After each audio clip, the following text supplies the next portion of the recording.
Hello! Everyone loves RGB, right? Today we're going to use an Arduino to RGBify your Wi-Fi.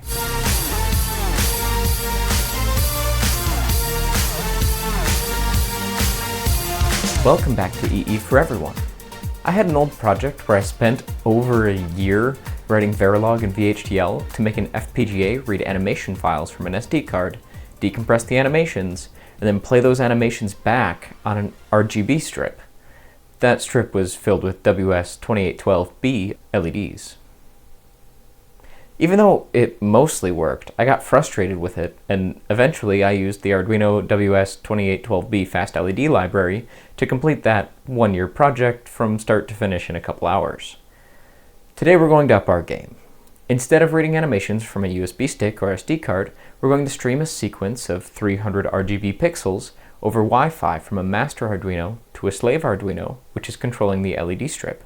In this way, animations can be generated or played back by a higher level processor like my computer, and then streamed over to a few distributed LED strips around my house wirelessly. Cool, right? For the LED strips that are short, simple Arduino Unos or Nanos can handle driving the LEDs just fine. For longer strips, we need more memory, and for this reason, I have an Arduino Mega receiving the frame over Wi-Fi, turning that into the serial bit stream required for the 300 WS2812B LEDs. Naturally, I didn't get all of this completely done, but I have made some fine progress. When I found the ESP8266 Wifi Modules in my research and I saw that it handles automatic retransmission of packets using TCP, I knew I found the right solution. I've attempted this project with a few different wireless links, but they were just always too noisy. Once these modules arrived, I ripped the envelope open, took a quick look at what was inside, and gathered the materials I used in previous incarnations of the project for reuse. And there were, a few iterations. Having a few pixels be the wrong color in a strip of 300 just looks awful. It really ruins the illusion. While we're sacrificing some bandwidth by going wireless and getting the Wi-Fi and TCP protocols involved, this also means that we can have many synchronized strips in different rooms or even outside. I could even control these from anywhere in the world if we would open up the system to the wider internet. Pushing all this aside, we need to limit the scope of our work for today so we can get it done. Let's start with one 300 pixel LED strip, one base station that'll be controlling it. We'll take an RGB color code from the PC, generate 300 pixels worth of that color, which is what I'll be calling a frame, and then it'll stream that frame over Wi-Fi to the LED strip where it'll be shown by the slave Arduino. The first thing we need to figure out is the wireless communication. So to do that, I opened up the @command instruction set linked below, and I set up two of the modules on a breadboard next to each other with some FTDI breakouts. Then I used putty sessions while I was recording a log just to look at all the commands and how it responded and figure out what commands were needed and what commands weren't. One of these modules is being set up as a hotspot where the other one could connect as a client. And I tweaked the system for a few hours and really got it working well. Then I recreated those commands and to allow the file transfer to occur from Arduino to Arduino instead of me sitting there at my keyboard typing out every command. To do this in the Arduino, I found the ESP8266 library, which is again linked down in the description, got everything hooked up, and then tried to send a frame from the master to the slave. We still need to tweak this code since if the LED strip gets disconnected from the base station, it never attempts to reconnect.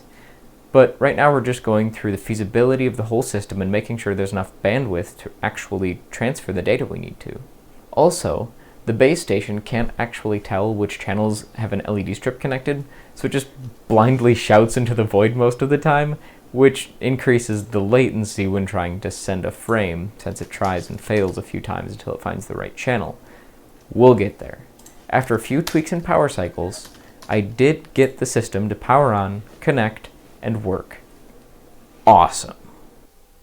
While connecting, the slave Arduino uses the LEDs to indicate state.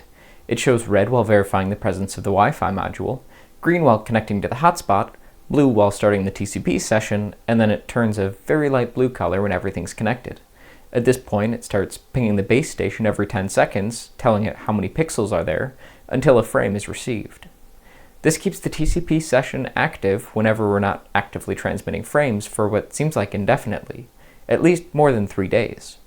This is great, but like I said, the code isn't completely robust yet. There's a lot of tweaks and performance enhancements that I expect are required before we can be streaming 4 300 pixel data streams from one hotspot to the slave strips. Based on the raw numbers, that'd be 900 bytes times 4 strips.